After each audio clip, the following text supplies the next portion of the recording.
This is a war game. It is used to develop military strategy. The tanks roll, the weapons fire, the soldiers march. One side wins, one side loses, and the generals get to watch.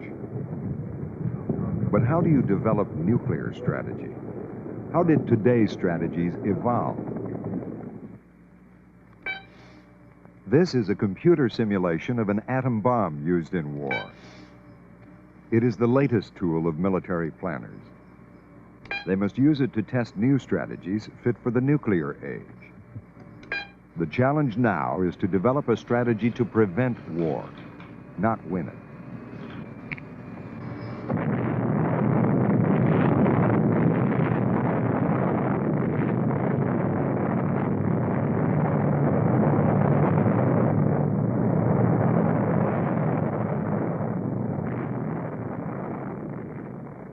Nuclear weapons serve only one purpose. It's an important purpose, but it's a single purpose. And that's to prevent the use of nuclear weapons against us or our friends. You can't use a gun against mosquito. Or you can't use something that will kill you against your enemy. The weapons are there, they exist. We can't will them out of existence, but we can hope to manage their consequences so that those consequences are peace and security and not war. The public can and must understand those technical details about nuclear weapons and the nuclear arms race that are relevant to set policy. You don't have to know the size of the screw that you put into the nuclear warhead, but you have to know something about what it does. You have to know something about the effects of a nuclear war.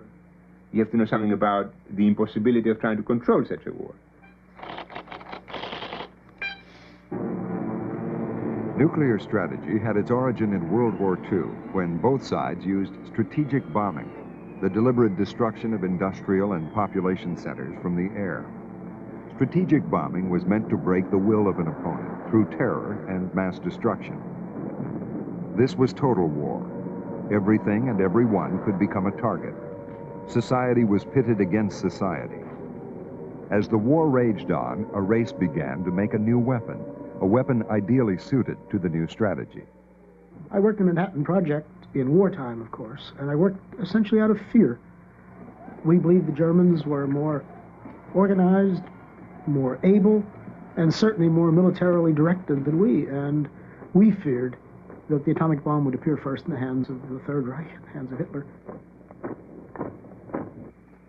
The Manhattan Project, the American atomic bomb program, succeeded where the Germans failed. Yet it was not until 2 months after the German surrender that the scientists were ready. A test was set for July 16, 1945. This device would release the force that holds together atoms. The test was called Trinity. It appeared as though the sun had risen. What I hadn't thought of was it was not only bright, it was also giving out radiant energy, heat. And my face warmed up as though I were facing the morning sun in the cold desert morning, suddenly out of darkness, and in a minute it went away again. So it was an artificial sunrise, so to speak. Word of Trinity's success reached President Truman at Potsdam. The Allies were meeting to decide the new political shape of the world. When Truman casually informed Stalin that the U.S. had a new weapon of unusual destructive force, Stalin replied that he hoped Truman would make good use of it against the Japanese. From Potsdam, the Western Allies issued a demand for Japan's unconditional surrender. A vast armada was dropping hundreds of tons of bombs on Japan, while 1 million men were being assembled for what was expected to be a bloody invasion. The Japanese still refused to surrender. The entire stockpile of bombs was sent to the Pacific, 2 bombs. Japan would be delivered a sudden shock in hopes of forcing its early surrender. On August 6th, the new weapon and the new strategy were brought together. Total war was fully realized. When I touched in with my sight, I could clearly see the city of Hiroshima, and I felt the bump of the airplane. I was greatly relieved because I knew the unit had gone from the airplane that we had successfully delivered. It meant so much to the Army Air Forces, American science, and industry. Within a few millionths of a second, a few pounds of uranium were converted to energy, creating a fireball of 7,000 degrees Fahrenheit. By the end of that day, almost 50,000 people were dead.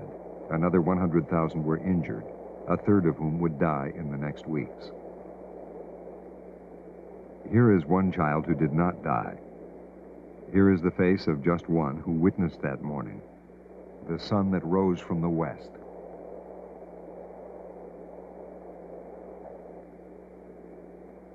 It is an atomic bomb, President Truman says. It is a harnessing of the basic power of the universe.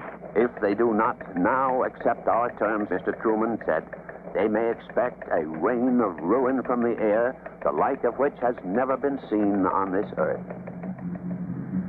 On August 9th, another plane took off. A second plane, a second bomb, and a second city, Nagasaki.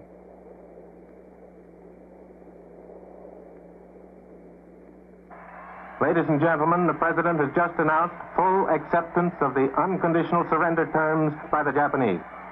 I deem this reply a full acceptance of the Potsdam Declaration, which specifies the unconditional surrender of Japan. While the horns toot, the confetti flies, jubilation and excitement and joy fills the air.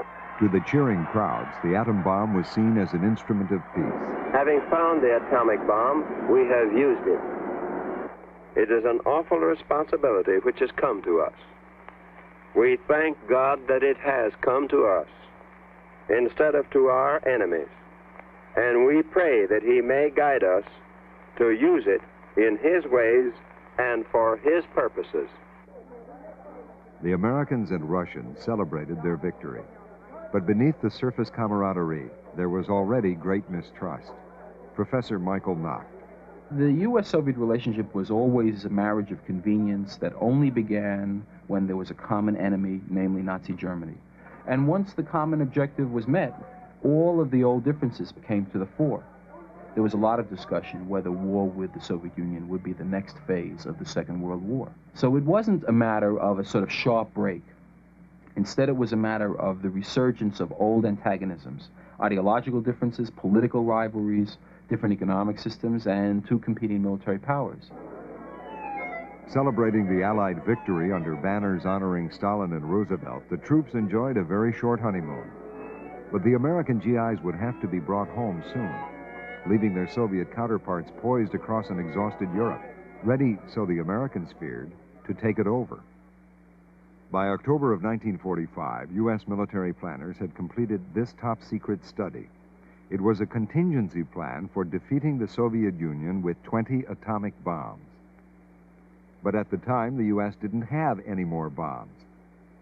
In actual practice, no coherent nuclear strategy had yet been developed. The basic American approach was just to try and compete with the Russians in Eastern Europe, try not to let them take control of Eastern Europe, which in fact failed, and at the same time accumulate nuclear weapons, but never really quite know when and under what conditions we would use them, short of a direct attack on the United States. Out of Bikini comes the amazing camera record of history's greatest military experiment. Joint Task Force 1 opens the final... A year after the war, tests were begun in the Pacific to learn more about what the bomb could do. Former Ensign Bill Finnegan. We heard the countdown, 10, 9, 8, etc., and the bomb went off.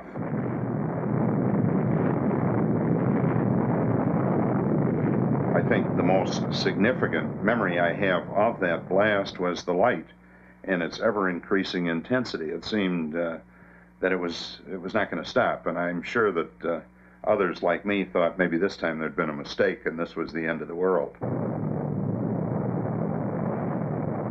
The test dramatized the U.S. monopoly on atomic weapons and strengthened the impression of unequaled American power. The top-secret fact was that at the time, the U.S. had only 1 or 2 usable bombs. The U.S. has the atom bomb. The Russians do not have it, at least until 1949.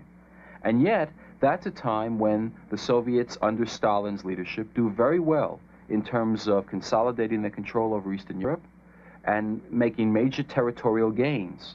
So here, this tells you something about the limited use of nuclear weapons. The U.S. had nuclear weapons and was unable to use them in any way to prevent the Soviets from acquiring a lot of additional territory. The Soviets, while publicly downplaying the bomb's importance, were straining to get it themselves. In Moscow, physicist Sergei Kapitsa. All the necessary scientific background exists in our country, and it was a question of mobilizing our, I should say, technological resources, not only scientific ones, to solve the problem. And the main secret was now well known, that the atom bomb can be built. Igor Kurchatov headed the Soviet atom bomb project. He had constructed Europe's first atom smasher in 1939. In 1943, when the Soviets began their atomic program, Kurchatov was put in charge. His success came far sooner than Americans expected, just 4 years after Trinity.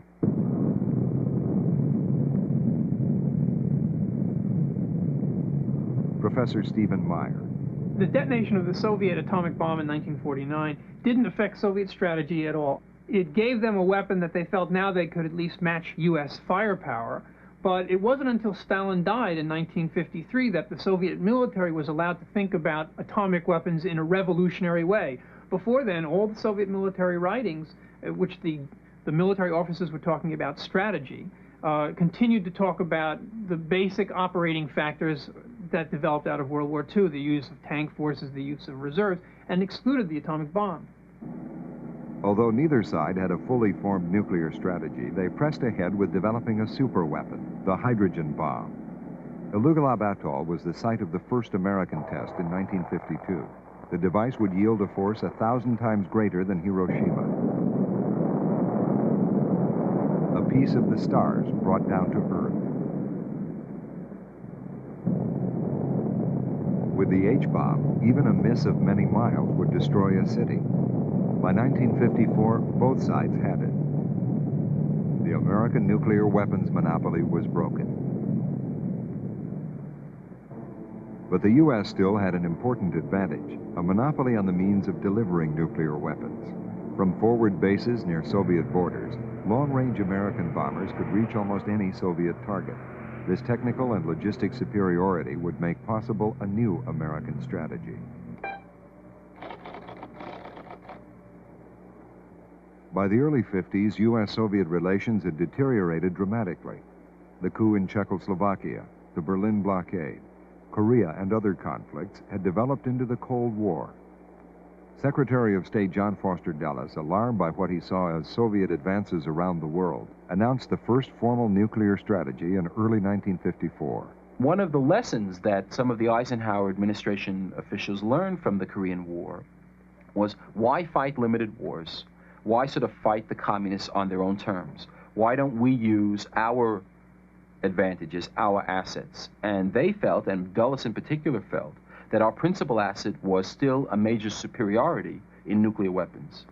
And therefore, Dulles articulated the first sort of formal, declared American nuclear strategy, which was, if the Soviets or their communist allies performed aggressively, even in remote parts of the world, we might in fact use nuclear weapons to attack the Soviet Union. And this became known as the doctrine of massive retaliation. This new jet bomber, the B-52, would help carry out the new strategy. Based in the United States, it could reach targets deep in the Soviet Union. Shorter-range bombers continued to be based in the NATO countries of Europe. By 1956, massive retaliation meant nearly 2,000 bombers carrying as many as 7,000 bombs. Testing of new weapons was begun in the Nevada desert. How ordinary homes and other structures might be affected by blast, heat, and radiation was carefully studied.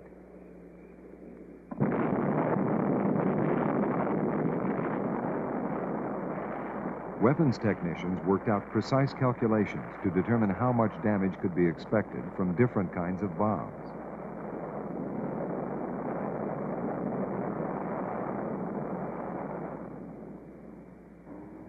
Since American strategy relied on technical superiority, tests were also held to see how nuclear weapons might be used on the battlefield and how combat troops would react. 10 seconds. 5, 4, 3, 2,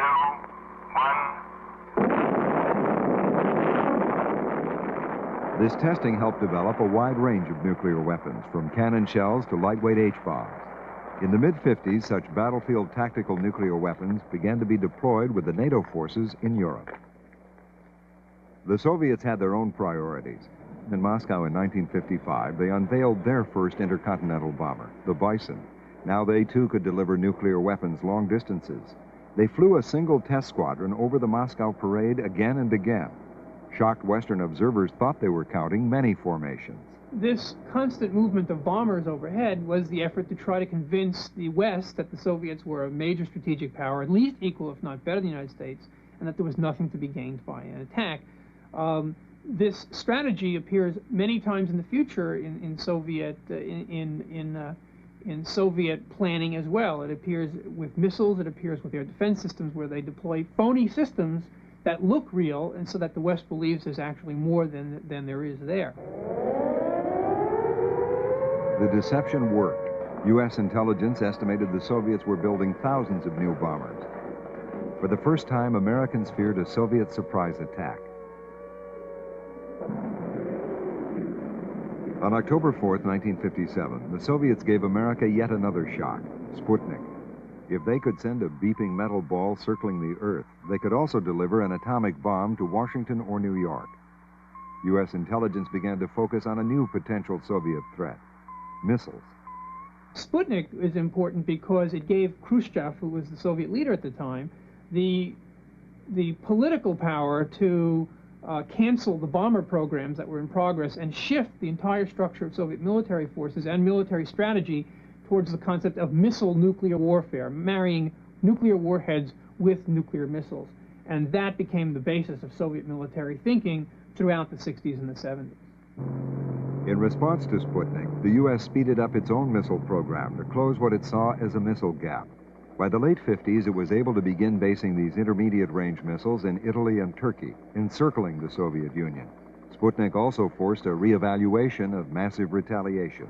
What Sputnik did in terms of strategy was to denigrate the notion that massive retaliation was any longer credible, because Sputnik showed that the Soviets had nuclear weapons, that the Soviets could use nuclear weapons on ballistic missiles to reach the United States territory in a very short amount of time, and therefore it really wasn't believable that we would use nuclear weapons on Soviet territory if, for example, there was a small incursion in Southeast Asia.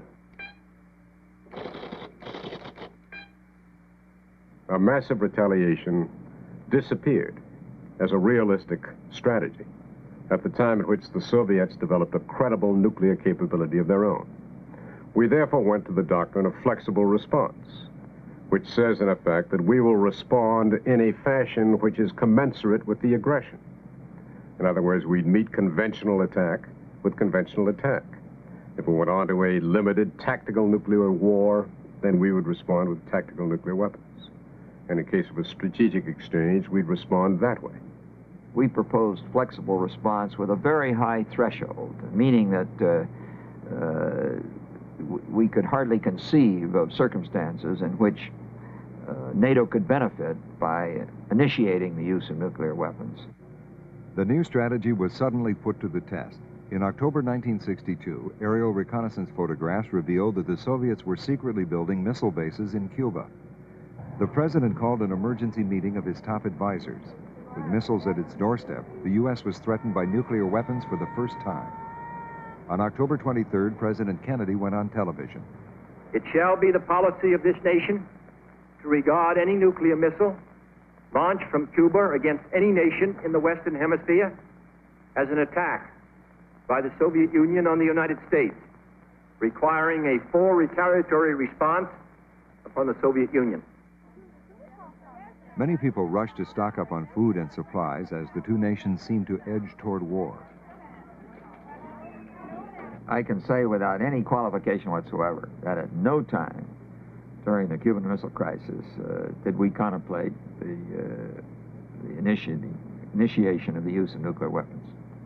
Absolutely none. However, some of the alternatives that we did consider carried with them the risk that there would be accidental or unintentional or unauthorized launch of nuclear weapons from Cuban soil by Cuban and/or Soviet forces. The evidence suggests that the Cuban Missile Crisis was prompted by Khrushchev's effort to try and balance off U.S. strategic forces. Soviet intercontinental ballistic missile programs had fallen behind because of technical difficulties, and meanwhile the U.S. ballistic missile program was about to take off with the deployment of 1,000 Minutemen. And the evidence is that Khrushchev then decided that one way to take up the gap in the short term was to deploy the medium-range ballistic missiles, which the Soviets already had, in Cuba to match the U.S. intercontinental force. Following a quarantine of Cuba and intensive negotiations, the Soviets removed their missiles. For the U.S., it was a vindication of flexible response. It's frequently said we prevailed because of our nuclear superiority. That is not the case. The lesson is exactly the reverse. We prevailed because we had conventional superiority in the area. After the crisis was over, a Soviet diplomat is reported to have said, "You'll never do this again." And many people take that to mean, well, now they've decided to do something new. In fact, what the Cuban Missile Crisis did was confirm the view of many of the Soviet military authorities that they had it right the first time, that Soviet military power should be based at home, based on the long-range intercontinental missiles, and that's where the program should concentrate. And the idea of deploying forces overseas was a mistake. So it really reinforced those that were arguing against the Khrushchev move originally. And what you see developing after the Cuban Missile Crisis are a whole series of ICBM programs that had already been planned before the crisis and were put into operation. The Cuban Missile Crisis brought an increased public awareness of the dangers posed by nuclear weapons. Concern over radioactive fallout developed into worldwide opposition to nuclear testing. The public began questioning nuclear strategy that previously had been shrouded in secrecy and left to experts. With both sides frightened by the Cuban Missile Crisis, the Partial Test Ban Treaty was signed in 1963. The treaty restricted only above-ground testing. Its real significance, however, was in initiating the use of negotiations as an instrument of nuclear strategy. For the first time, we've been able to reach an agreement which can limit the dangers of this age. The treaty led to other agreements, such as a hotline between the two countries that would provide a communication link in times of emergency. Such confidence-building measures helped to create a new strategic understanding.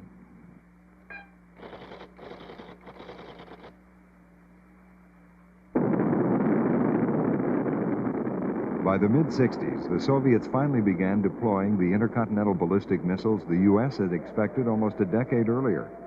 Both sides could now destroy the other from their own territory. Paul Warnke. Then it became apparent that since we no longer were alone in possession of the ability to destroy another country, that we had to rely on deterrence. Deterrence was a strategy born of necessity. Even if one of the superpowers were attacked first, some of its nuclear forces would survive. Those surviving forces would still be enough to destroy the country that attacked. Launching an attack would only bring the attacker's own destruction, so each side would be deterred from ever doing so. This strategic dilemma came to be called mutual assured destruction. An extensive U.S. buildup strengthened the deterrent effect of mutual assured destruction. 3 systems were employed. The B-52. To avoid being caught on the ground if attacked, many B-52s were kept on constant alert. The fleet of 600 intercontinental bombers was completely modernized.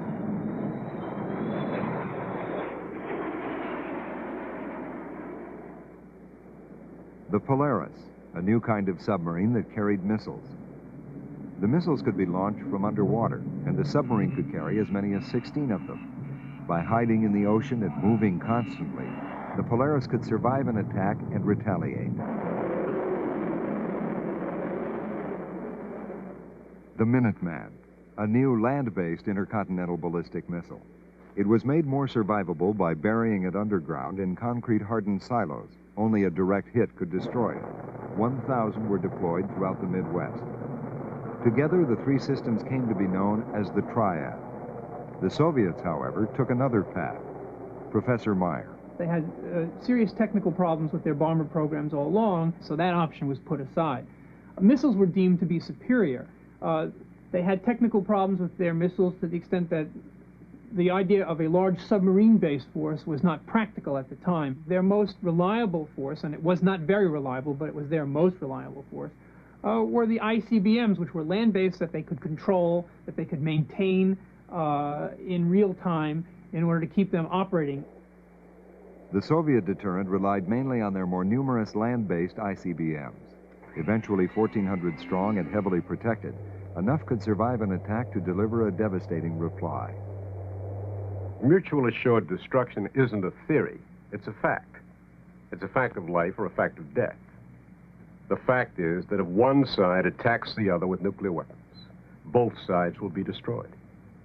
And you can't get away from that. The political leadership and the Soviet military leadership recognized it as a state of being. Given current technology, nuclear weapons technology and missiles, and given the nature of the social structures of the countries, the cities, the urban development, there was no way for either side to get out from underneath the problem of assured destruction. It was a de facto state of being, and it wasn't desirable and it wasn't planned, but it existed. In 1972, the two sides reached an agreement that helped stabilize the relationship inherent in assured destruction. This was the culmination of the Strategic Arms Limitation talks, known as SALT. It was a calculated attempt to use negotiation as an instrument of strategy. In the last half of the 1960s, you see the Russians building and the United States level. This, I think, more than anything else, was a stimulus for the U.S. to be interested in arms control negotiations. They were building, we weren't. We figured, why can't we negotiate to stop them from continuing to build? Arms control in Soviet strategy plays the same role as it does in American strategy. It's an effort to constrain the forces of the other side, which one finds particularly threatening, and for which one doesn't have a good countermeasure. Second, it's a good way to try to make the arms race predictable and manageable and send it in directions that seem not to increase the insecurity of one's own country. So it is a fundamental part of security policy. SALT limited the number of weapons each side could have and established procedures for verifying them. Arms control is really a part of nuclear strategy. We want to build and negotiate. We want to have so-called stabilized forces. SALT is a means by which we begin to clarify our own definitions. What weapons are stabilizing, what weapons are destabilizing, what weapons are useful to have, what weapons are dangerous to have.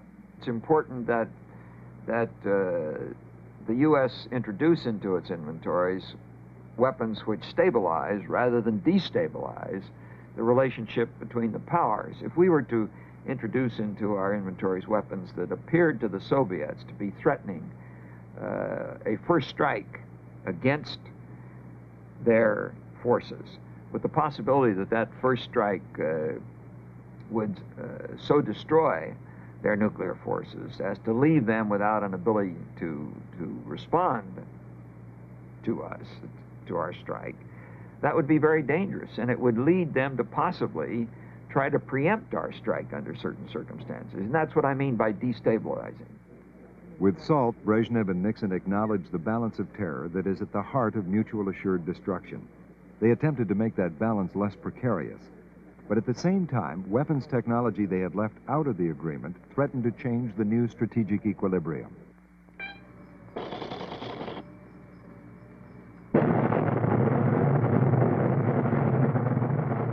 Higher accuracy weapons begin to be introduced. Technology sort of marches on and does not wait for negotiations to start or to stop. There is a certain technological momentum. So slowly but surely, and particularly with the development of multiple warheads, MIRVs, that are independently targeted, we develop the capability to strike their weapons. And they are trying hard to develop the same capability. This nose cone contains MIRVs, multiple independently targetable re-entry vehicles. MIRVs allow one missile to deliver as many as 14 warheads. They're also more accurate than earlier missiles. This accuracy led to another reevaluation of strategy. In mutual assured destruction, cities are targeted. Each society is held hostage by the other. This is called counter-value targeting. It means targeting population centers, threatening to cause as much devastation as possible. A nuclear weapon exploded anywhere in these cities will destroy them. It need not be very accurate. Accuracy, however, is essential to an alternative strategy called counterforce. Here you target your adversary's forces to destroy his ability to continue fighting. MIRVs made counterforce more attractive. One MIRV missile can destroy several opposing missiles, thereby disarming your opponent. In early January of 1974, Secretary of Defense James Schlesinger gave a speech at the Overseas Press Club in Washington. He announced a change in U.S. nuclear strategy toward counterforce. The change is one that has been discussed in various foreign policy reports of the President.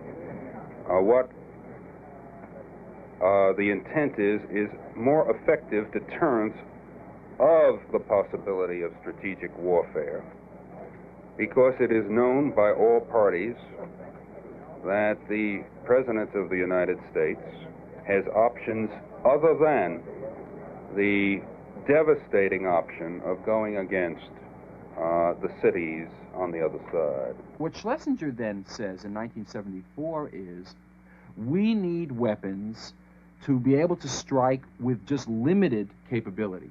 This in some ways is not a very new idea. It really is an extension of flexible response, but it is an extension that is incorporating the reality that we now have very advanced, very accurate weapons. We are building MIRV weapons. We have hundreds and then thousands of them. We need a rationale. Why do we need so many weapons? The answer Schlesinger provides: we need weapons to strike limited targets in a very selective fashion. And the sort of political and psychological argument is, unless we have that very finely tuned capability, we won't be able to deter finely tuned attacks. Soviet strategy, since the mid-60s at least, and actually going back to the late 50s, is based on preemption. The notion that if it looks like war is about to occur, the best strategy for employing one's forces are to destroy the enemy forces before they can be used. That is, you target your nuclear forces first on the enemy nuclear forces, because that plays a major role in limiting damage to yourself. And then you also have forces that are set aside to target cities and industry. So it is counterforce targeting. That's exactly what preemption is. Negotiations had continued while both sides were developing a counterforce capability. President Carter and Chairman Brezhnev signed the Second SALT Agreement in 1979. In return for higher ceilings on some U.S. systems, the Soviets were allowed to have more large land-based missiles. American critics charged that the U.S. was negotiating itself into inferiority. SALT II became the focus of strong opposition. Prominent among the lobbying groups that opposed the treaty was the Committee on the Present Danger, made up of many former government officials. One of its founders was Eugene Rostow. It was like the race of the tortoise and the hare. We were ahead. We were far ahead in the nuclear weapon, and then we went to sleep under a tree. The Soviet Union kept moving along, putting tremendous resources of science and technology and money into the development of nuclear weapons. And then suddenly, finally, we woke up and discovered that the tortoise had outstripped us. The critics saw the accuracy of Soviet missiles increasing. They argued that the Soviets were out to get a first strike capability that would knock out the U.S. deterrent force.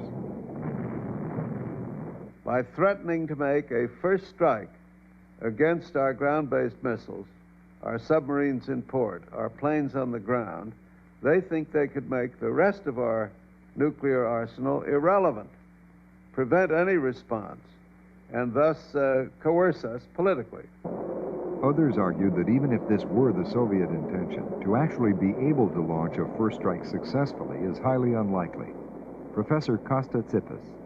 But I think for physical reasons, because of the unpredictable behavior of the missile and because of the reliability of the missile, because of the operational difficulty of orchestrating such a large attack, I think such an attack will never really succeed to the point that it would be worth it, launching it. To attack 1,000 silos with 2,000 warheads is a highly complex operation where you have warheads from different missiles attacking the same silo, and you must time them right, and they must all come in waves that start out south and they move north, and things like that. So the probability that all this is going to happen exactly as planned, even though it depends on human operators that have never really practiced this, is quite small.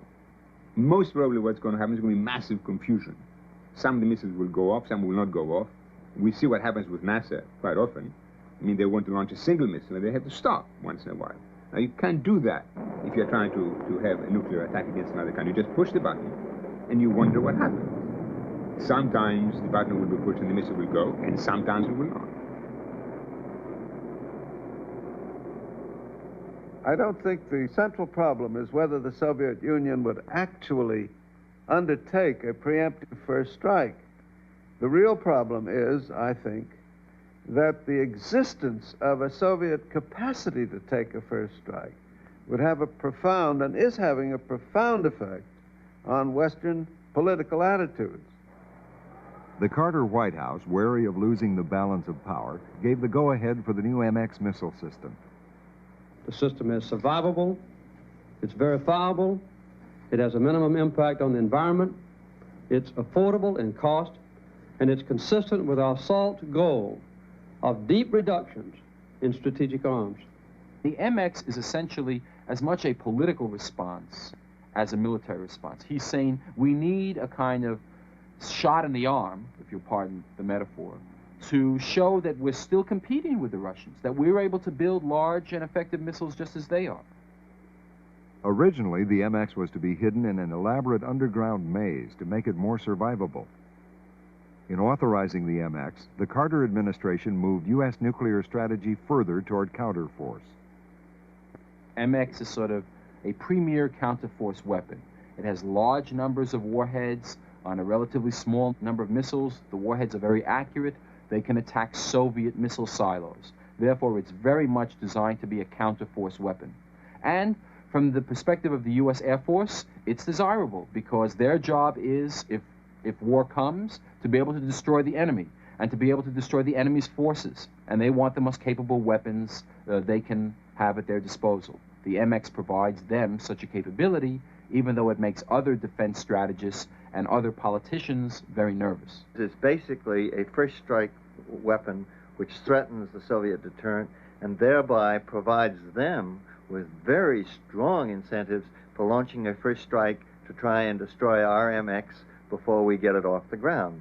In other words, we'd be in a situation where both sides have a strong first punch, and the guy who gets in the first punch is the guy who gets off the better.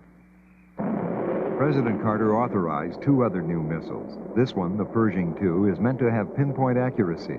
From Europe, it can reach targets in the Soviet Union in 5 minutes. The Pershing was scheduled for deployment with NATO forces because the Soviets had deployed their SS-20 missiles, aiming them at Western Europe. The cruise missile is relatively cheap to build. Twice as long and half as heavy as the Hiroshima bomb, it is 10 times more powerful. It can be launched from the air, sea, or ground. It can travel hundreds of miles, guiding itself with uncanny accuracy.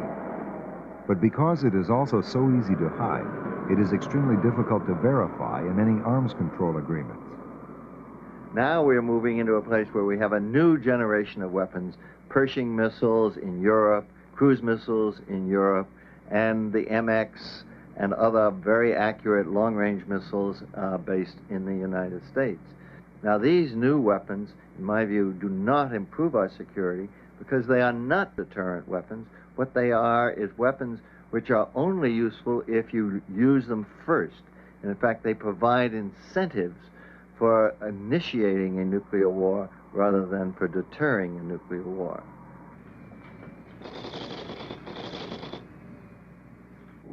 The newly elected Reagan administration didn't see the new missiles as destabilizing. They were concerned about the U.S. falling behind. Our deployed nuclear forces were built before the age of microcircuits. It's not right to ask our young men and women in uniform to maintain and operate such antiques. The effectiveness of our deterrent has been eroding because of the modernization that the Soviets have put into their system and the fact that we have not. And we now have systems that are not too vulnerable to first strikes by the Soviets, and it is essential that we rebuild them as quickly as we can. The Pentagon's modernization program demanded the largest increase in the defense budget since the massive U.S. buildup in the mid-60s. According to newspaper reports, the buildup supported a new nuclear strategy, one in which the object is not simply to deter, but, as a Pentagon document says, to prevail. The strategy would incorporate a new generation of weapons. The MX, 100 have been authorized by Congress. The Trident submarine, carrying 24 missiles with a total of 336 warheads.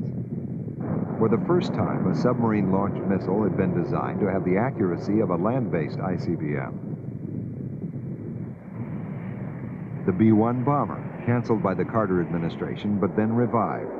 The supersonic B-1 was scheduled to replace the B-52 in the American nuclear triad. The military use of space has also been given high priority. A network of satellites is necessary to maintain the command systems that coordinate U.S. nuclear forces around the world. The strategy supported by these weapons envisions controlled, limited nuclear strikes against military targets. These strikes might continue, in the language of the Defense Department, through a protracted period and afterward. It would be war as it had always been, only this time using nuclear weapons. Buried inside the solid rock of Cheyenne Mountain in Colorado is the North American Air Defense Command, NORAD. It directs the facilities that communicate with and control U.S. nuclear forces around the world. To be able to fight protracted nuclear war, NORAD must keep functioning even if hydrogen bombs are going off. One effect of nuclear weapons, however, especially when detonated at high altitudes, is to create a powerful surge of energy known as EMP, electromagnetic pulse. As this pulse surges through electronic equipment, transistor circuits, computers, radar, it sets up currents so strong that the equipment can burn out. In that case, the ability to fight a war, which means to have some kind of control over the actions of your forces, disappears. Therefore, you don't have a war, you just have, groups of people with missiles at their command who do not know what the leadership of the country wants, and some of them may be very conservative and never launch. Some of them may say, well, the last thing we have to do is to launch these warheads, and you have a totally chaotic situation. NORAD is trying to develop systems that won't be affected by EMP and other effects of nuclear weapons. The largest single increase in the new defense budget is for making the U.S. command, control, and communications facilities more secure. Do you need to be able to fight effectively a nuclear war in order to deter it? Or if you begin to develop that capability, does it increase the likelihood of actually fighting a nuclear war? This is sort of the conundrum that policymakers are in. Some people, many individuals in the Reagan administration, believe that the more capability you have to fight a nuclear war of all sorts, of all types, of a limited nature and so forth, the greater you strengthen the deterrent. Whereas others feel equally passionately that if you develop all those capabilities, and the Russians do too, then you're marching down the path toward fighting nuclear war. We certainly don't plan to fight limited nuclear wars. We would, however, I think this makes good sense, like to be in a position, if a nuclear war should occur, we would like to be in a position to see that the minimum number of weapons are used and that the war is terminated as quickly as possible. Well, one of the difficulties about preparing to fight limited nuclear wars is that it probably makes it easier to make the decision to use nuclear weapons in the first place. You plan to use these nuclear weapons rather than to just have them there as a deterrent. This is the Arbit district of downtown Moscow, home of the Soviet Institute for the Study of the USA and Canada. The few Soviet government specialists who speak with the Western press work here. Former General Mikhail Milstein. We don't accept any concept of the limited nuclear war.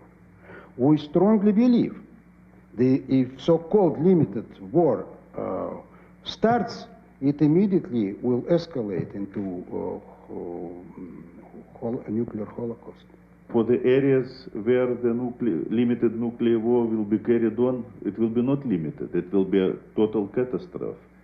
Say if there is a limited nuclear war in Europe, for Europe it will be the end of European civilization. The Soviet strategy for intercontinental nuclear warfare has always been the use of the entire nuclear force against the full array of targets, military targets, political targets, economic targets, and there's never been really any variance from that at all. In terms of limited nuclear war having to do with Europe, that's a very different question. There is evidence that Soviet military leadership does subscribe to some notion of limited regional nuclear war when it explicitly excludes any attacks on the homeland of the Soviet Union. Europe is considered the most likely place for nuclear war to start, since so many opposing military forces are concentrated there. Also, NATO's policy is to use nuclear weapons if it's losing a conventional attack. Military exercises have been conducted to try to determine what might happen in such a case. Participating in such war games when he was deputy director of the CIA, Dr. Scoville. There would be aggression by the Red Team, and they would be using conventional forces, and the Blue Team wasn't doing very well. So the Blue Team would say, well, we've got to convince these Reds that we're serious, and we'll drop one nuclear weapon on one of their tank battalions and wipe it out, and that'll scare them off, and then we'll have ended this war. And that was the jumping the fire break to using nuclear weapons. But the problem was that it didn't end the war. And in the two cases where I fought this kind of a mock battle, the end result was there was not only no Europe left when we got through, there wasn't any United States or Soviet Union as societies as we know them today. Whatever we may think now, if a nuclear weapon is ever used, the world will discover, however suddenly, that it has an enormous interest in constraining that use of nuclear forces. Europeans began protesting the planned deployment of American Pershing and cruise missiles and the Soviet SS-20s. Although their governments urged the deployment, the demonstrators feared that Europe would become the battleground of the two superpowers. Opposition increased in the U.S. as well. Prominent were scientists and doctors who used the fact of the devastating effects of nuclear weapons to argue for a freeze on further weapons development. Dr. Jack Geiger. There is no way of being ahead anymore. The United States and the Soviet Union are like two men standing in a basement up to their waists in gasoline. One of them's got 9 matches and the other's got 10 matches. And it's absurd to say that one is ahead of the other or safe. The freeze became a grassroots concern. New England town meetings began to debate the issue in early 1982. Request the President of the United States to propose to the Soviet Union a mutual freeze on the testing, production, and deployment of nuclear weapons and missiles and new aircraft designed. The freeze was meant to cut through the time-consuming process of official negotiations. The demonstrators didn't want new formulas for replacing or modifying weapons. They wanted to stop the arms race altogether and cut back. At the commencement ceremonies of his alma mater, President Reagan announced that his administration was finally opening negotiations with the Soviets. For the immediate future, I'm asking my start. And start really means we've given up on SALT. Start means strategic arms reduction talks. And that negotiating team to propose to their Soviet counterparts a practical, phased reduction plan. The focus of our efforts will be to reduce significantly the most destabilizing systems, the ballistic missiles, the number of warheads they carry, and their overall destructive potential. The START talks began in Geneva in 1982. But after a year, neither these meetings nor the negotiations over missiles based in Europe had achieved any visible progress. In Moscow, Vitaly Zhurkin. I personally don't see any positive, anything positive there.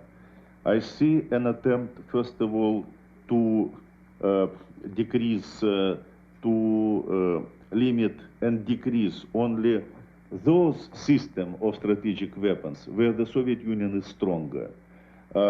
Keeping outside of the limits of the agreement those systems like SLBMs, like